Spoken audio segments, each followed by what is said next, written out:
afternoon and welcome to Have a Chat. We are live at Rogers Studio in Miramichi, New Brunswick. I am your host, Judy Loge, and next week, September 16th, Veronique Arsenault and Audrey Lynch will be back in the seat with me to join you for this program. But in the meantime, I have a lovely co-host with me this afternoon, Juliana Trajkovic. Thank you. Welcome. And welcome to the set. Thank you so much. And how have you been? Good? Very good. Besides the storm, very good. Very good, which you're going to talk about. Very good, yes. As you know, and the viewers know, we always start off the show with a quote. Yes. And I've asked you to bring one to let us weigh in on. Okay, so today it's mental pain is less dramatic than physical pain, but it is more common and also more hard to bear. The frequent attempts to conceal mental pain increases the burden. It is easier to say my tooth is aching than to say my heart is broken. And how true is that? Yes, it is. And we all know as we speak that there are viewers, no doubt, out there saying, I can resonate with that.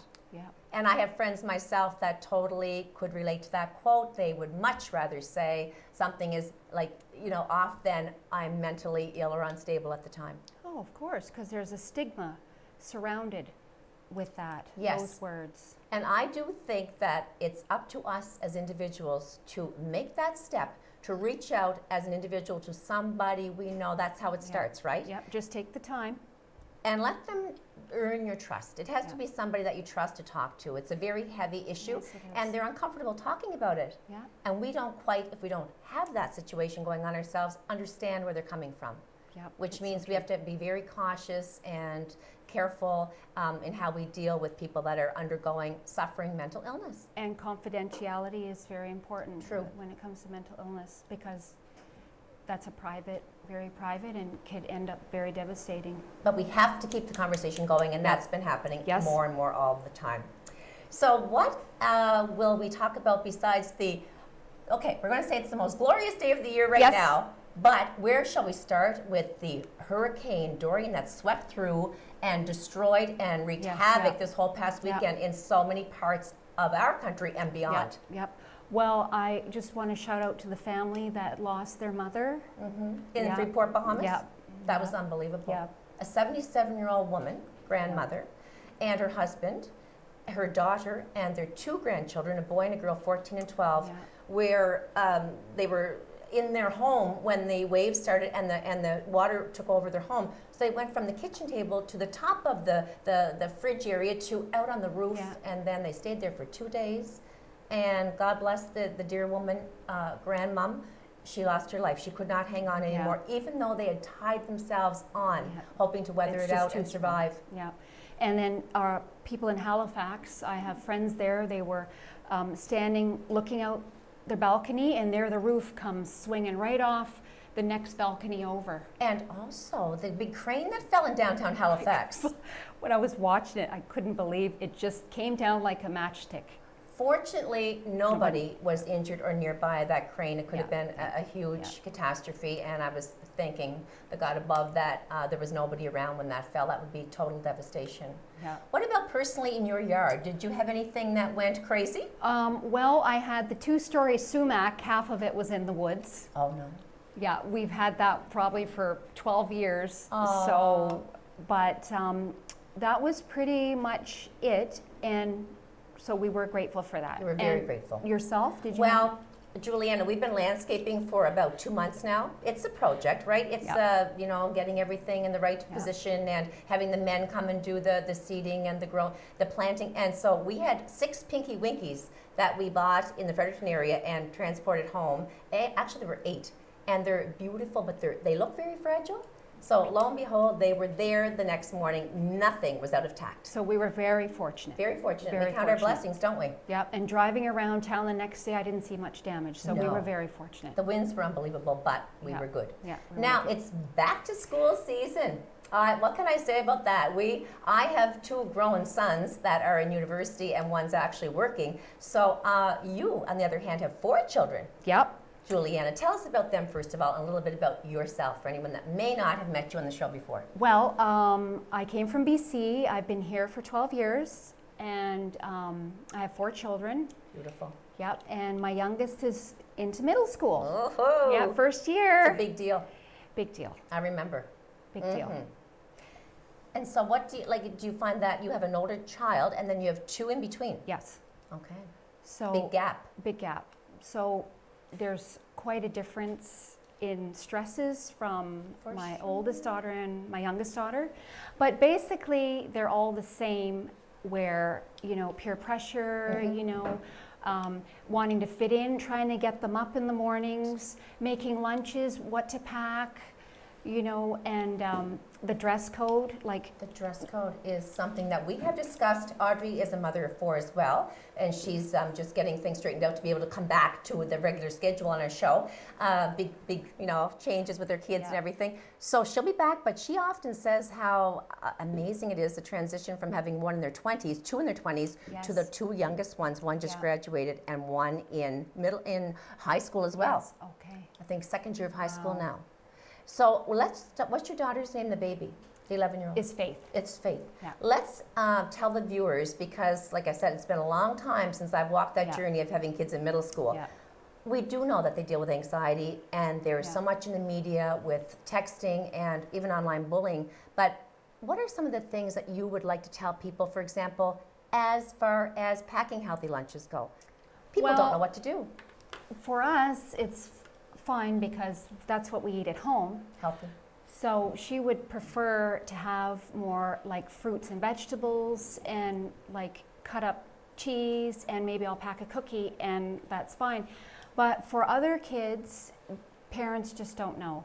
They don't They want to. don't. There's a microwave, but it's too far to go, Mhm. and so what to pack. So it's good if you have some friends you can network, and maybe get the kids the night before to pick out what they would like and go shopping with you. That's what we did. What would you like? Because it's no sense me Telling picking it them what out to for eat. her and she brings it home. No, I remember going through that too. And then you talk about those Lunchables. I mean, they're fine, but not.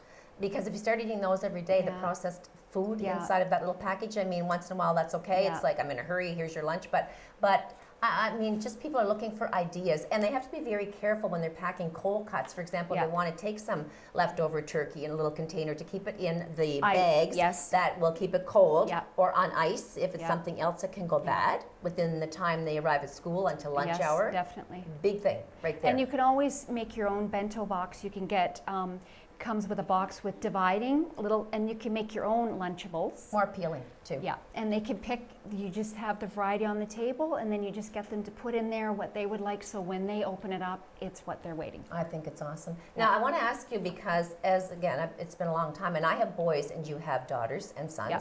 Regarding your daughter in grade 7, what is the thing about now with dress code? Is it that everything goes? Is it just more jeans, casual? Or what, when you take your girls shopping, are they wanting to fit in dress code wise? Well, it's hard because live out in the country, so she doesn't really see a lot of the other kids. Oh. So she kind of formulates her own dress code, whatever she feels comfortable. So she's her own girl. She's her own. Walks to the beat of her own drum. Yeah, So you're yeah. saying if she wants to wear a dress, a nice dress, she doesn't Yeah. care if the rest are wearing Yeah. jeans and t-shirts. Yeah, she's Oh, I pretty. love it. She's pretty independent like that, and we always do, some swapping with other people. Mm-hmm. We give her clothes that don't fit. Somebody gives, so it's always fresh and new. Really and, nice. you And I know, try to pass on too. yeah, What? it's good to I mean, pass I it on. give to various charities Yeah. for sure, well used, not Yeah, well oh. used, just really good quality, Yeah, oh, yeah. gently like used you've worn clothing. once or twice. Well, even more so, but that they're kept in good shape. Yeah. I don't give hand-me-downs to people unless they're in top condition. Yeah. But it saves them a lot of money. But there's a lot of secondhand stores, and if you go to Halifax great. and Moncton, you can find beautiful I know. pieces that are maybe just worn once. And when, like, your children are going through 3 or 4 shoes in the season, it's Mm-hmm. Worn hard. down. Yeah. What do you think about the enforcement of dress code as a uniform goes? Well, in the States, 21% of all public schools have dress codes. Quite a number. And it ranges from 25 to 200 for outfits. So that's the socks, the pants, the blazer. So I think if that would save a lot of picking out. I know at work a lot of people have uniforms, and that saves Yes. what to pick, and everybody is the same. So, I mean, I think if they did a pilot project to try it, I think people would be, Game. Yeah, I think so. Well, if you're saying that at max it's about $200 thereabouts, Yeah. that's a huge savings in dress. Yeah, you get three outfits that would last the whole year, and then you could, at the end of the year, you could resell it to Sure. the kids. Because Great idea. Yeah, I love it. Yeah. Personally, I would say that back in my day, I wore clothing that defined basically who I was. Something like your Yeah. daughter, I dressed according to what I Yeah. wanted to dress as, and nobody was going to tell Yeah, me yeah. that they didn't like it, or because as long as I liked it, it was Yeah, fine. I'm that's still right. true to Yeah. myself Yeah. in that respect today. But I do think it's a great idea. I do believe one major aspect of it is the uniform does not make the person. So everybody's equal in that uniform, but your personality and who you are Yeah. is what's inside of the uniform, and Yeah. that's going to reign over Yeah. anything. So if you're all in one assembled uniform, but you're all unique individuals, it's going to work. And I think when everybody goes to school with a uniform, you're not judged for if you don't have a $200 pair of shoes or. It's all the same. Everybody's it's all on the same level. Everybody's the same. I do love it. I think, Amazing. we could maybe, I've been on the parent support committee and where we gather around the table and look at initiatives for such things as that. And it might be a really good idea to brainstorm that with some teachers and some faculty in our district and see what they think. I think the kids would balk at it at first, but they have the opportunity on the weekend to dress in whatever fashion they want Oh, from yes. Friday night until Yeah. Sunday. And after school. And after school, get Clubs. out of the uniform. I love the idea myself. And they could put that forth to the parent-teacher committees and see what they send out. What they think. What I they think it's a about good it. idea. I'm going to push on that. I wanted to talk about a big event that's happening up. Actually, it's nationwide and probably elsewhere. Suicide Awareness Yes. Day is September 10th. Tomorrow. Suicide prevention is tomorrow, Yes, all right, tomorrow. September 10th. Oh my. Tomorrow already. Huh. Yep. Okay, so do you have some information, because I've been following a little bit, and I know that it's very, very important that people come out and support this cause. September 10th in Newcastle, Yep. which is Miramichi West. Yes. And I'd like people to know about some of the things that Yep. are going on, Juliana. So it's going to be held in the Queen Elizabeth Park. That's on Ellen Street, and it's going to start at 6. Perfect. And they're going to also be serving chili and cake at Nice. 6:15. So you want to get there because the quantities will be limited. It's your supper and your dessert. Yep, and there's going to be entertainment, and there's going to be games and draws, and plus there's going to be a $250 ROD gift certificate up for a draw. There's Very, a lot of encouragement Yes. there to bring people together. Yes, and they're going to have booths there. So you can go to all the booths, and they're going to be addiction, mental health services, pride, seniors awareness, trauma resource, schizophrenia, and child and youth services. So every booth you go to, you'll get a ballot for the draw. Perfect. So that's exciting. I think, Exciting. people, again, we're talking about your quote, the aspect of mental health. It was a perfect quote for this particular event that's happening in September 10th, for people to know that they're not alone. I might have bipolar, I might be anxiety ridden, I could have a depressive state. Come out and know that there's other people sharing that same ordeal as you are, and that you can bond in friendship and talk to one another about how you're feeling. We do it over other subjects, why not do it over mental health? Yep, because there's such a stigma surrounded by it that if you have mental health, it's something you have forever. Yeah. And a lot of people, it's, they've lost a loved one, lost a job, and so it's a temporary, and everybody goes through it. And they can get help to move forward. Yep. And we've Definitely. got some pretty huge names out there. We can't speak about individuals locally because that would just be a no-no. But on the big scale, we have some celebrities that have taken their lives over the last a year or so, as in Kate Spade, Yep, Anthony Bourdain, Robin Williams. yes. The list goes on and on. Yeah. And people can relate to them because they're in the limelight and they're huge names. I mean, who would think that Kate Spade, at the top of her game, just putting out product after product, would ever end her life? Yeah. But she suffered that illness and she could not beat it, even with the Yeah. love and support of her Yeah. husband, She could not. child, Yeah. peers. Same with Robin Williams. He Yes. suffered the same, the funny man, and never thought, watch all his movies, and it was really disappointing. It was heartbreaking. Yeah, it was heartbreaking. And Jim Carrey, I've read about Yeah. too, is he masks his depressive illness with comedic Yes. performances, and that makes me sad too, because if you're always trying to be happy just to please Yeah. your audience, but you're not happy yourself, that's a very somber situation. And Britney Spears. She's had a few breakdowns, She's had a and few Justin breakdowns. Bieber. Yes, he's had he's going And through. with that pressure, as we're speaking, I'm thinking about all of the huge factors that they have to deal with. And responsibility. Oh, yeah. Everyone's at them. Yeah. Everyone's wanting them. Money, the power, the drugs. I'm not saying those people have been involved in any of that, but I'm just saying the temptations are strong, Yeah. and they're thrown at the world, and they're at the mercy of millions of people screaming their name like they're God, Yeah. heroes. Yeah. And that pressure, aside from maybe having an underlying state of anxiety, would just exacerbate, Yeah. rise and rise and rise until they hit their break. Yeah. And Britney Spears, I mean, they've all done so well, Yeah. right? So again, would you give us that date again for the suicide awareness? Yep, that's September 10th, and it's down in Mary Ellen Street, Okay. and it starts at 6 o'clock. So All you right. want to be there, and it's supposed to be good weather. We want it rain or shine though, folks, because Yeah. all you need on a day like that is an umbrella. And hugs are free. And hugs are free.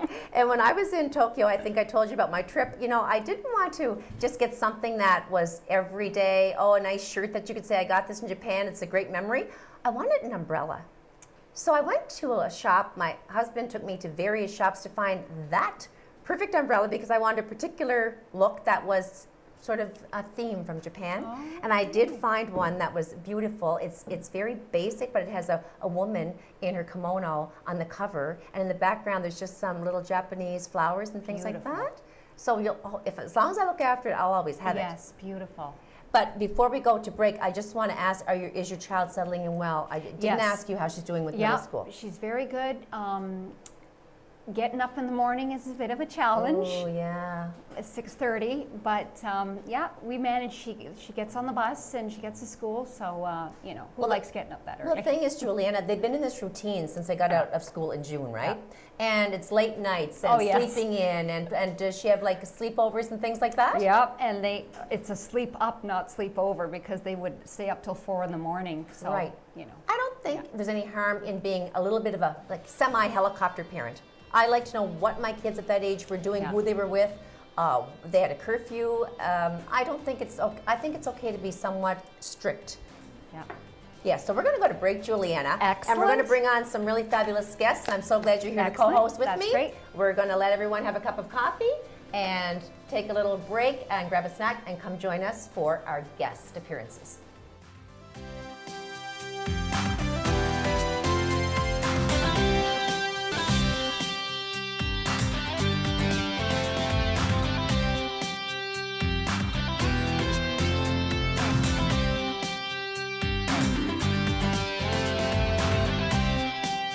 Welcome back to the second part of Have a Chat here at Rogers Studio Live in Miramichi. Again, I'm your host for this afternoon, Judy Loge, with my lovely co-host for this afternoon, Juliana Trajkovic. And I'm joined by Dr. Roxanne McKnight beside Juliana. She is a student affairs advisor at Region 7 Hospital and a family physician. And we have two third-year medical students.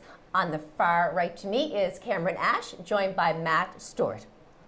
Welcome, everybody. Thank you. Thank you so much. So we have some really good brains on set right now, Juliana. And we're feeling healthy, I hope. So I want to tell the viewers a little bit about who Dr. Roxanne McKnight is, and if you'd share some information about you with our viewers. Sure, I'm a family physician in Miramichi. I grew up in Miramichi and then came back to practice family medicine here. I've been working here for 25 years now. Hard to believe. Seems like a long time. It does Yeah, so. Yeah.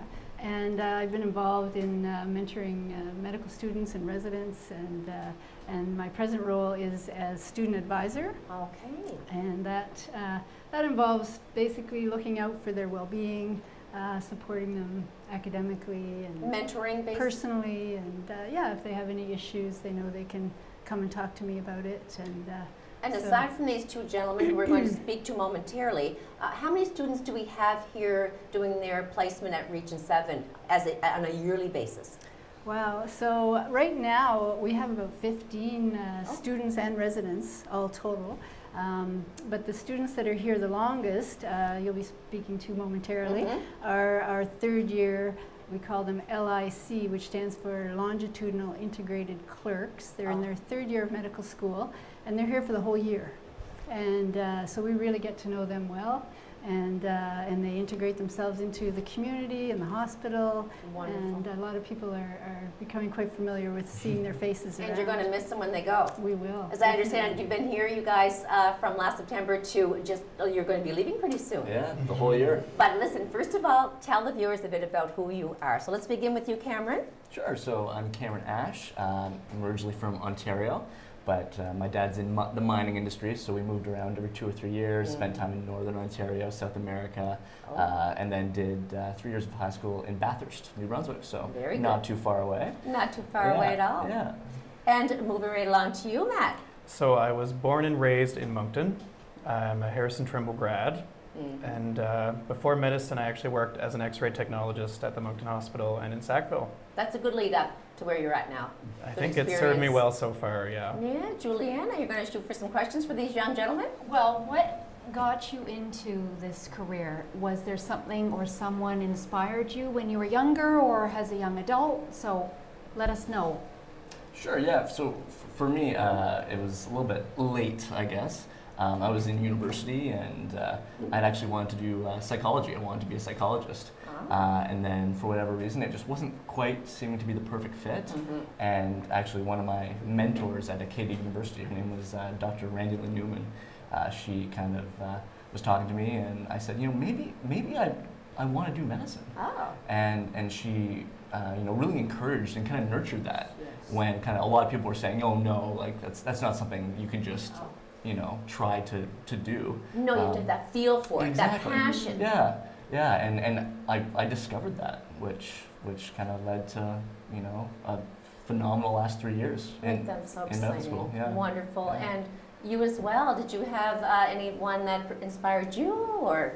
So for me, it's kind of the opposite from Cameron. It's what I've always wanted to do Oh. from basically as far back as I can remember.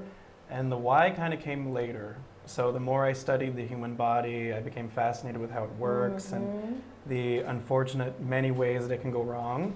Yes. And then when I was an X-ray tech, although I really enjoyed it as a career, I kept finding that I wanted more of a physician role on the healthcare team. So the why just kind of kept compounding for me a little bit. So more patient involvement.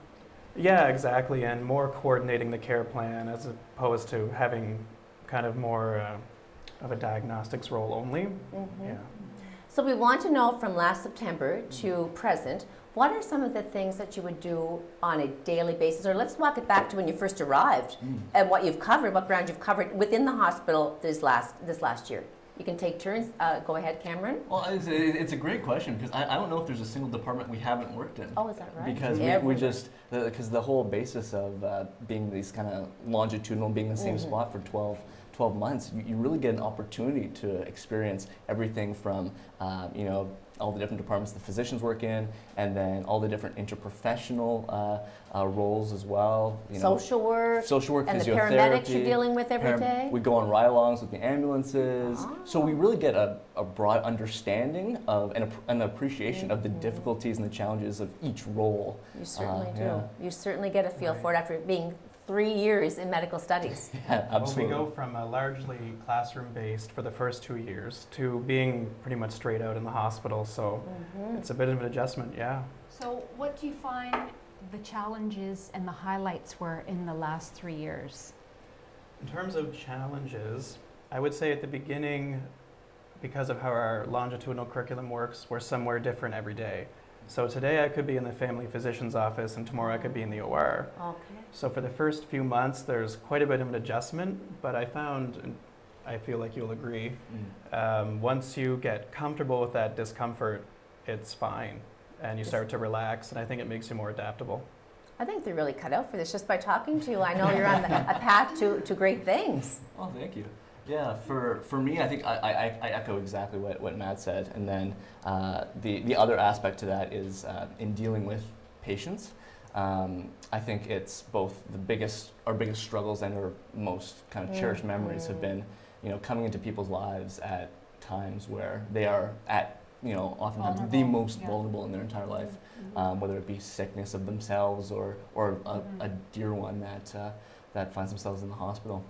And just being able to have the opportunity to be a part of their care team And oftentimes, because we're learners, we have a little bit of extra time because we don't have all the Yes. paperwork Good to do. listeners. Yeah, Have to be. and you have to be be. a good listener. Yeah. Key. And Exactly. they seem like they have good bedside manners. Oh, for sure. Nice, and that's what makes an awesome physician is Mm. not the knowledge, No, but I know. It's a the combination. personality Mhm. to be kind and understanding.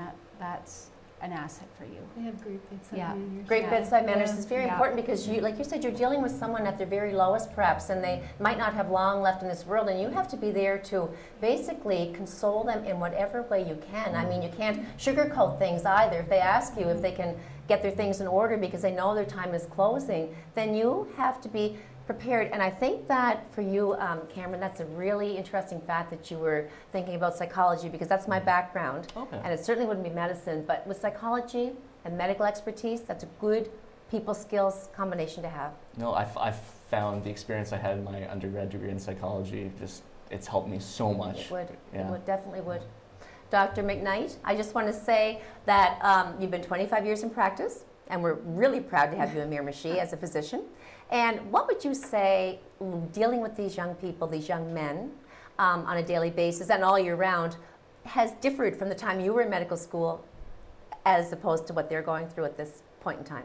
You're really making me feel old now. Judy. No, you're young. You're young. I'm the old one on set. Yeah, that's interesting what has changed. And I mean, certainly a lot has changed in the medical field in that time period. There's just been an explosion of knowledge, would be a big part of it, changes in technology. I think at this stage, compared to when I was there, there's so much more that they have to learn and know. And in addition to that, there's so much more knowledge out there in general Yes. that they have to really help guide people to understand some of this stuff that they're reading on the internet and Yep. synthesize it and, differentiate fact from fiction. Yeah, because internet can be your friend, or Yeah. it could be, because a lot of people will go on the internet and then they'll come visit their doctor saying, this lump, they say That's it's right. cancerous. They and Google too much and they have themselves Google is get not very your friend. No, but I mean, it's a good thing to have knowledge, Yeah. but I think we now, our role has changed somewhat in that we have to help people understand what they're reading and hearing, and It's so true. and so, we expect a lot. They're great communicators, and that's a big Yes, part of it it. is. You're going to be sad. They're going to be sad to leave, I think. Yeah. But then you're having another journey. So you've been here for the entire year. Now, what are your next moves, guys? Starting with you, Ash. What happens now? Yeah, so Cameron. we spread out and kind of do 2-week electives all across Canada in different specialties. So my journey is going to take me from Halifax through to 3 hospitals in Ontario, and then all the way out to Kamloops, BC. Oh my! Yeah, and exciting. Yeah, But it'll be it's great. huge to be living out of a suitcase and jumping into a different It staff is. setting every other week Yeah, and new meeting people all the time, new hospital systems, just wow. where to find what, when. and the city you're in, where you have to find out where you're at, your locations for restaurants and your best connections can be. So there's a lot to learn. You Yeah, looking there forward is. to this, Matt? I am. I mixed emotions. It's nervous, but I think it's going to be exciting as well. I think it's going to be a great opportunity to see Canada. I've never been farther than Ontario, and this is taking me all the way to Vancouver. It's going to be perfect. Yeah, I perfect think it's chance. going to be great. You're young and vibrant, and you're headed in the right direction. We just look that way on the outside. Yeah, you're shaking in your boots. No. You have to be comfortable in your own skin to be a physician for sure. And on the note of that, we're always trying to recruit and maintain family physicians in our own province and in our very own city of Miramichi. So I think it's a wonderful thing that they have the DAL program set up in St. John. So it's a DAL, what do they call the exact campus? Dalhousie Medicine, New Brunswick. Dalhousie Medicine, New Brunswick. Did you want to fill us in a bit about that program? So sure, it's a program based out of Dalhousie University in Halifax, but mostly New Brunswick students that attend, and they have the same curriculum. They go through the same program as students in Halifax. As DAL, exactly. Yeah, and these two are both from that program, and yeah. But we do really want people to come back to Miramichi. I mean, we know that we each want a family doctor. It's so important when you're having that health scare, health issue that you say, oh, where can I go? What do I do besides the emergency room or the night clinic? You'd love to have that one-on-one with a family doctor. There's nothing quite like it is there than sitting down with your own personal physician and telling them exactly what you're feeling and them helping you out on a one-to-one scale. I think it's all And they would good. be welcome when you're ready. Yes. Well, this Very year it welcome. sold me, so I feel like this year has definitely made me want to come back. I've really enjoyed living in this community and working here too. So That's the best news I've heard all week. It's only Monday. You think that you prefer a community-based lifestyle and setup than you would in a city, like a big city? yeah, I think there's probably pros and cons to either, but sure. I've really enjoyed how, and I've said this to multiple people. I think I've said this to Dr. McKnight. I've never felt like a stranger from the minute I stepped foot in the yes. Miramichi. So Mhm. it's been And a what good year. do you think you'd like? What's your long-term goal, Cameron? Like, what did you say down the road? Would you like to stay family or specialized? Do you have that in the back of your head? You know, you kind of have to, I think, because it requires so much planning. But you know, there's appeals to both, and at the end of the day, my goal is to come back to New Brunswick and serve the people that have been so welcoming to me and who have embraced me and have really allowed me to become a part of the community. You felt good all the way. Like the whole Absolutely. experience has been very rewarding. Absolutely, for sure. I think that's wonderful. Don't you think that's encouraging, Dr. McKnight, that they might Very set up encouraging. in Miramichi? Yes, we'd love to have them back. We could certainly use that. Any questions of these young gentlemen or Roxanne, Dr. McKnight, from you, Juliana? Anything burning in your brain? I was just curious how the different, you said when you go to different hospitals, it's like different, how different would that be? Like the procedures, are they more different or just variations small? Like from Region 7 to Yeah. Vancouver Yeah. City Hospital, for example, Yeah. you've not been there, but you've been to larger cities, right? You've worked in Halifax at the hospital, or have been there at all? We've mostly worked at the St. John Regional. Okay, that's So a that's fair-sized hospital as well. Yeah, and in terms of how it would be different, I guess we'll find out next year. There's a lot more staff, there's a lot more residents, so I think there's a longer chain of command. So we would present to a junior resident, who would present to a senior resident, who would present to the attending. Whereas here, we just talk to our attending. Yeah. Yes. So I think that'll be an adjustment. Yeah, and it'll be interesting because Matt and I think I can speak for you, have both felt such a great learning opportunity here, just because More independent. more independence Yeah. and more one-on-one time with Yeah. patients and Yeah. with the supervising physicians. So you tend to get a little bit more kind of quality learning, very concentrated. Yeah, which I is find really- a lot of physicians here in Miramichi do take the time with their patients when you go. You can sit down, they ask about the family and, Personal, more and so personal. that makes, treatment much nicer when you have a, And you're comfortable on your next visit. Mm. I mean, are there certain areas, I'm just going to ask it right out, are there certain areas of medicine, as in perhaps maternity versus ER, that you really aren't that in love with? I know my son is a physician. There were certain parts of it that he would rather have not been spending time in, but he did it all with grace and with the fact that you have to do what you have to do, and he got through it fine. But are there parts that you just say, I don't think I'd ever want to be that? I Maybe wouldn't you want to don't be. know. What? maybe they don't know. Well, you've had a taste of it for a year now. I mean, delivering babies and watching babies is a whole big thing. And maybe a terrible car crash comes into ER. So there's certain things that are, oh my goodness, I wouldn't want to be an ER staff full time or a gynecologist sort of thing, because it's not for everybody. Any thoughts?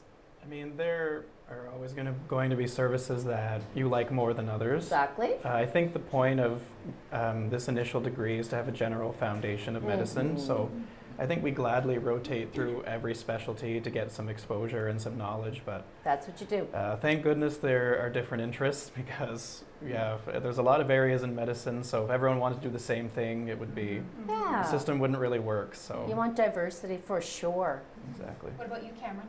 Well, at the end of the day, I think it's all about figuring out what you do like, and for me, it's been figuring out what the bread and butter type stuff that each physician does, Yes. and seeing what what that looks like, and what I would like to do for the rest of my life. Yes. Yeah, and that's been a really rewarding experience. Has it been hard to be away from family and your connection of friends? Because let's just say you're busy, busy, busy. You've probably had not much free time to yourself this past year. No, it's been busy. It's been busy, yeah. The four of us, we get along really well. We've been a major support for each other. We hang out pretty often. And I'm not too far from home. No, I'm you're a not. 90-minute drive if I really need to go for a home-cooked meal. Well, it's been a pleasure having you. Juliana, I've certainly learned a lot about this world of medicine from Dr. McKnight and from you, Cameron and Matt. It's been a pleasure, like I said, having you on, visiting with us. And we'll see you, viewers, just shortly. Thank you, guys. No, thank you.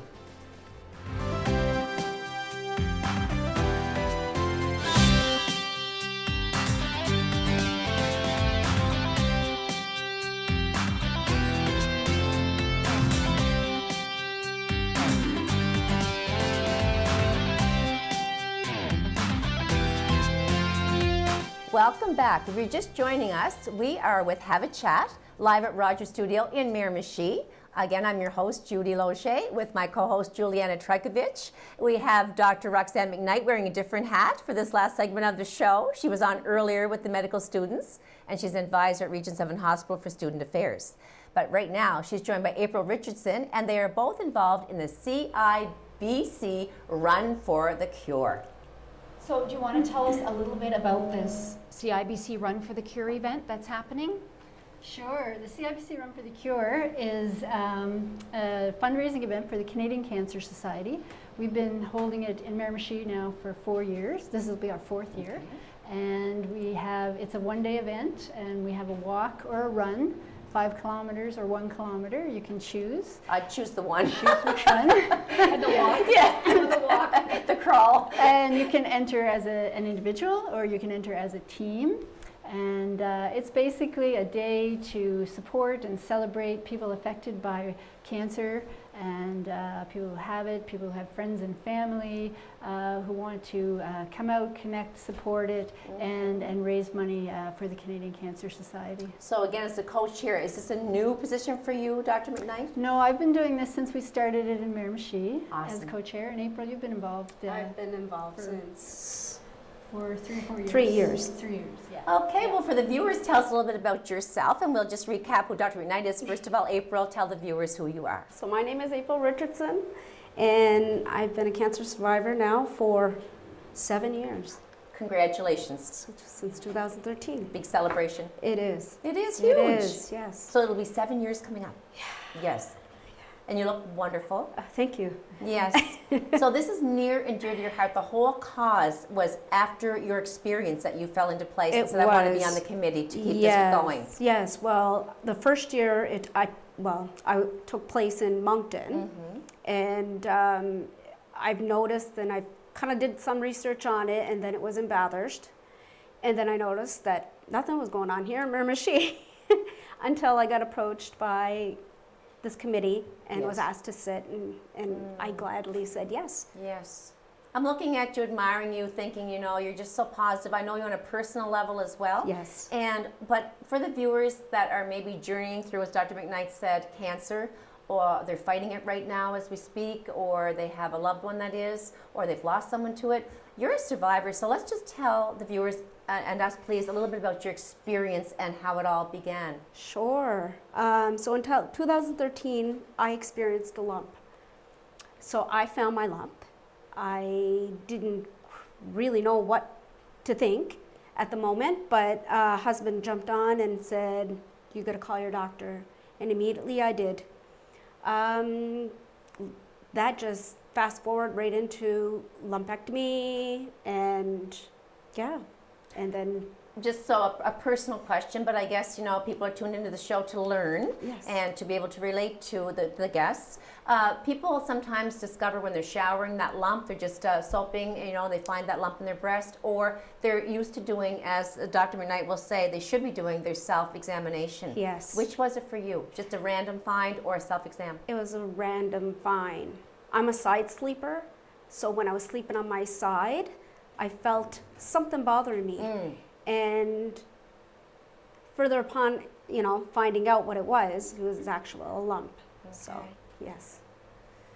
My heart And gets it's- heavy. Yes, it does. And from my learning experience that, you know, there's all different kinds of lumps that you could find, right?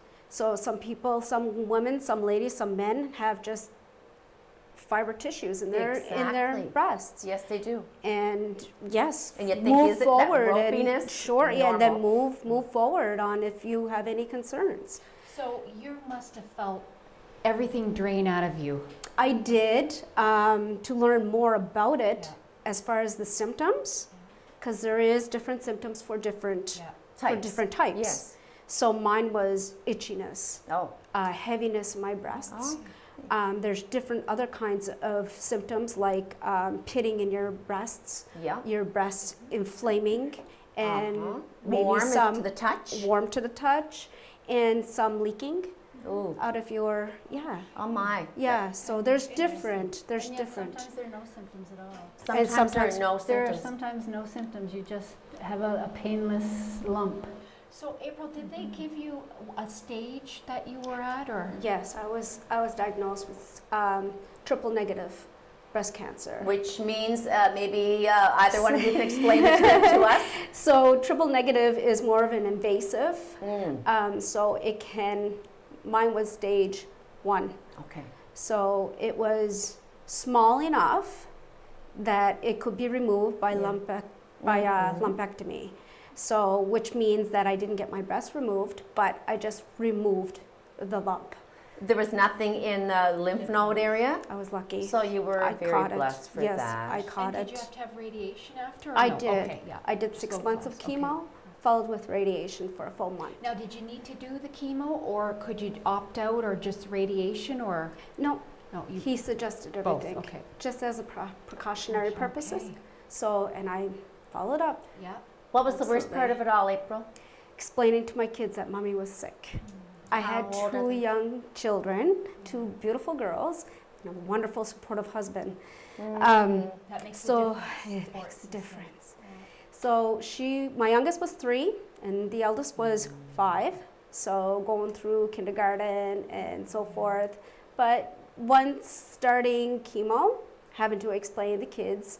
So in order for my medicine to work, mommy's hair's gonna fall out. Oh, you told them, yes, of course. And then I had to explain it in their words, for them to understand, why is mommy sick? And gone a lot to get treatment. You're out of the house a lot. I was, Trying to raise yeah. 2 little girls. I was actually really lucky that I didn't have to travel. So It was had my here. treatments here. Did you have your radiation here too? Unfortunately, I had to move to Moncton You had to move for a month. for Yeah. a month. Yes. Well, Did you you're- stay at the George Dumont, or? Yes, they have Yeah. accommodations beside yeah, it. Excellent. Yes. Lovely. Just to go to Dr. McKnight for a moment, can you just touch on some of the breast cancer issues that people maybe aren't doing their self-exams, how often they should do them? Just a bit of information regarding the whole subject. Yeah, so I mean, breast self-exams are still an important thing to do. You'll see sometimes that people talk about, well, it's not recommended as much, and that's true because we're also concerned about overdiagnosis, and there are a lot of lumps that people have that are not actually breast cancer, but it creates so much fear. Finding lumps and getting them investigated and so on and so forth. Mammograms now, we recommend them between the age of 50 and 70 every 2 years. But with a family history, With, yeah, I'm talking about a person with no family high history. risks, just sort of a person with an average risk. Yes, if you have a family history, you're much higher risk. So how early can you actually get a mammogram if you have a family history? Well, mammograms are difficult. It's not an ideal technology. They have difficulty picking up breast cancers below the age of 40.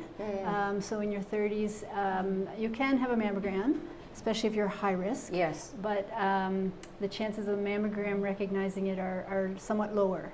And doesn't it depend too if you have dense breasts? That's correct. They have Yeah. another Yeah. where they Yeah, denser consider if you breasts have- make yeah. it much more Yeah. difficult to pick up on a mammogram.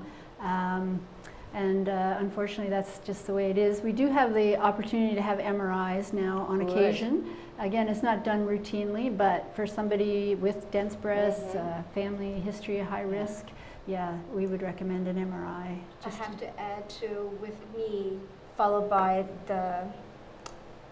of course, the mammogram. Yeah. So I went straight over to ultrasound. Okay. And Right that's- from your viewing of the Yes. mammogram, they said And stay. Yeah. that's what confirmed it. Yeah. Right So there you and didn't have then. a mammogram before? I did have a mammogram before, marked where the lump is, followed by ultrasound. Yes. Yes. And that's, And usually if you have a lump, you will have both of those done, just because they can show different aspects of the lump, and the ultrasound is much better to distinguish if it's just a cyst or if it's a solid. Something more serious. Solid. I had a relative, a close relative of mine, go for a routine mammogram in her 60s with not a thought about it, just I should get one because of some, I think it was one of her aunts that had it. And lo and behold, there was the breast lump, extremely tiny Yeah. and not palpable. So she would never have known it was there. I mean, even to do a breast exam, she had felt nothing. That's where the beauty of the mammogram comes in, and isn't it a more of a better view now that modern technology is a 3D image? Yeah, it does. We do have a better So you view can catch now. the smaller. And the smaller ones, yeah, which you would never pick up on self-breast exams. It's reassuring. So for that's why sure. the regular screening between those high-risk age groups is recommended. Well, this event's huge, and we have to talk about it. You're here to talk again about it. It's Yes. October So 6th, it's October 6th. It's a Sunday. Sunday. And we start registration around 11. And we have a program with some entertainment. And we have an MC, Judy Loge. I think I know her. She's kind of crazy, isn't she? She's a lot of fun, actually. Yeah. And then our actual run walk starts at 1 o'clock. We start from the Kin Center in Newcastle, and we walk around downtown Newcastle. And yeah, Rain or shine. it's Rain or rain or Get your shine. rubber boots and your raincoats That's on right, if it's that's raining, right. because this is to support a Yes, wonderful, wonderful cause. The best way to register is online. You can sign up today. You can look up CIBCRunForTheCure.com online, and you can sign up today for Now, that. is there a cost to sign up There is. So it's a registration of $45 per And team or per per person. Okay. Okay. per person, and then teams generally tend to fundraise for their registration costs. So as a team, if you're supporting somebody in your family who has cancer, you can do different fundraising events to raise the money for that. And what, you're going to be there for the, how many years in a row now, April? So this would be 4th? You're So- up walking. Our fourth year. Yes. Do you You bring do your the kids walk? too? Yeah. All my kids are there, and they're like, good. "You can do it, Mom! Come on, let's go, let's go!" April's great. So- She wears a pink tutu, and she has all her pink on, and she's really going now, for it. Who can actually do the Run for the Cure? Like, can you wheel or bike or walk your dog? or Yeah, we've had dogs, and we've Seniors, had strollers, yeah. children Okay. in strollers. Probably and people in wheelchairs that aren't Anybody- able to, yes, that can't walk. yeah, we've had people of all ages, and so anybody can come out and join us. And if you can't do it, you can sponsor somebody to do it for you. Correct. Yes, Yes, okay. yes, you can always. So if somebody is watching our show and wants to send money towards the CIBC run, they could find you If through. you go on that site, and you'll find the Miramichi Run for the Yeah. Cure, and you can make a donation That's online a as really well. good idea. Yeah, So I hope yeah, people take that into fantastic. consideration. Mm-hmm. And I'm honored to be the MC because, like I said, we never know from one day to the next who is going to be affected, as in myself with breast cancer. So I always think when I MC an event, whether it's for like things more particular, like I don't have suicidal ideations or whatnot, but I still say I do have friends that have maybe gone through similar things. So I try to support it. Yeah. And I think when I MC the MS walk, that thank God right now I don't have MS, so I try to go because you just don't know. You just never You know. count your blessings that you're there to be That's able right. to do it. That's right. the thing with cancer is it affects the young, the old, the healthy, the sick. Nobody is exempt from The it. poor, so, the rich, yeah. all Yeah. walks. Yeah. Yeah. Exactly. What else would you like to tell us about this run or about cancer itself or why you're so passionate, each of you? Of course, you are, April, because you're a survivor, you've walked the walk. Yes. Dr. McKnight, you're a family physician, you see a lot of cancer, but tell us something positive about the outcome of breast cancer now when you do find it. Like you said, there's more up-to-date. Well, help? yeah, there's so much better treatment now, and that's what a lot of this fundraising goes toward, research for that treatment. And we see people are surviving longer now, and when you see people like April and their stories, and it really makes you happy that we can make a difference in people's lives. And What- how- yeah. I was going to say, how much have you raised this year, and how much up to date with Run for the Cure, CIBC? Well, last year our run itself in Miramichi raised $11,000. Wow. And we're hoping to achieve that or more this year. I hope to announce that. Yes.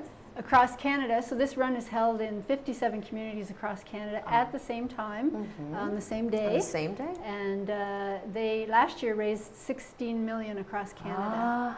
That's So just it's a fantastic. gasp, really. And Yeah. overall? Overall, so the run has been going since 1992, and the statistics that I read were that they have raised 442 million. That over is the course fabulous. of 27 years. Yeah. Doesn't that excite you, April? Yeah. It does because, you know, just the Canadian Cancer Society, those were the people who I looked towards whenever going through treatment. They have their, you know, they have their special programs that are specifically for those cancer survivors. So it's, you know, it's great. How often now that you're a survivor, do you have to go for that checkup, or like they say 5 years and you're looking really, really 5 good? years. And you're past that. I am past that. And I did go see my oncologist on my 5-year. And they just looked at me and they were like, okay, you're done. And you look so You're healthy, more- it really doesn't you, Juliana? And I kind of looked at him and then I was like, and then he said that no, for every year. Now he said for the next 5 years. So it's really 10 years now. Yes.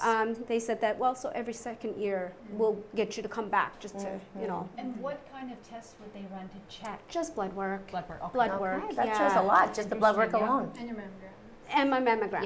Yeah. Yeah. Blood work Wow. and mammogram. Yeah. Any So- final thoughts, ladies, on this whole run, other than encouraging people to sign up? And sign up by when? When is the deadline to register?